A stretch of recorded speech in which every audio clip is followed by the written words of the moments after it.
Alarmi që nuk duhet fshehur, ekstremizmi fetar po gërryen heshturazi shoqërinë shqiptare. Nga rekrutimi për siri të sulmet ndaj Skënderbeut, nga fëmijët në kampet siriane të indoktrinimi i brezit të ri, Shqipëria nuk mund të vazhdojë të hesh. Jam tmerrësisht i shqetësuar nga përhapja e ekstremizmit fetar në trojet shqiptare. Jo nga besimi personal i kujto, por nga ideologjik që vinë të maskuara me moral, me predikim e me përullsi dhe më pas nxjerrin fytyrën e tyre të vërtet, shpëlarje truri, urrëtie ndaj identitetit kombëtar, përçmim për historinë shqiptare dhe përpjekje për të rrëmbyer mendjen e të rinjve. Kjo nuk është fantazi. Shqipëria e ka parë me sytë e saj. Në vitin 2014, autoritetet arrestuan persona të akuzuar se rekrutonin ndjekës për të luftuar në Siri, ndërsa në vitin 2016 një gjykatë në Tiranë dënoi 9 të pandehur, mes tyre edhe 3 imam, për rekrutim për terrorizëm, nxitje urrëtie dhe thirrje publike për akte terroriste. Pra, po flasim për një plagë reale, jo për paranojë kolektive.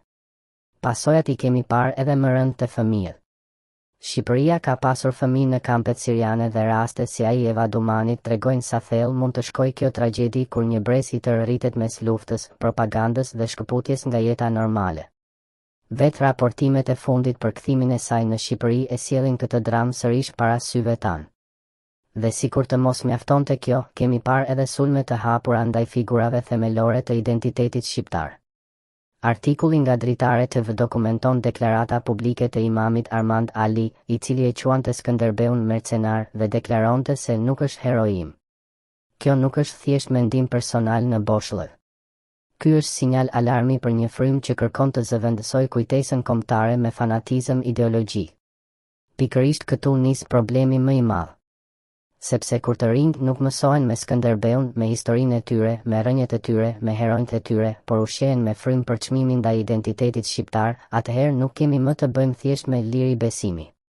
Kemi të bëjmë me një konflikt të hapur mes identitetit kombëtar dhe indoktrinimit. E mbani mend para 3 muajsh, në një emision i drejtuar nga Castro Zizo në Vision Plus, një ere muslimane deklaroi si më poshtë. Zizo e pyet, e njeh Skënderbeun si njeri? Ajo përgjigjet, me ironi e me një nënqeshje, nuk e kam takuar me thënë të drejten dhe nënqeshja vazhdon. Zizo, vazhdon, por e njeh, kush është, çfarë është? E ftuara, po. Zizo, çfarë është Skënderbeu për ty? E ftuara, është një figure shqiptare, mimik fytyre, e përcaktuar nga vetë populli, si hero sepse nuk kishim hero. Zizo, nënqesh. E ftuara, ky është perceptimi im, i marr edhe në vitet e studimit, edhe nga vetë shkolla, ku kjo ka studiuar. Ky ishte jo vetëm perceptimi i saj personal, por ishte e perceptimi i të gjithave zyshave të saj të histori. Nuk e kam vetë nga vetja e mbyll, ajo fjalin. Prandaj, tokat shqiptare nuk mund ta kenë gojën të Europa dhe syt nga perëndimi, ndërsa brenda shoqërisë të lihen të rriten, të depërtojnë dhe të ushtrojnë ndikim rrjete që i largojnë të rinj nga kombi, nga historia, nga liria dhe nga vetdia qytetare. Një shtet serioz nuk pret derisa fëmijët të përfundojnë në Siri, derisa të rinj të rekrutohen, derisa figurat kombëtare të sulmohen publikisht dhe pastaj të zgjohet. Një shtet serioz kontrollon, heton, monitoron dhe vepron.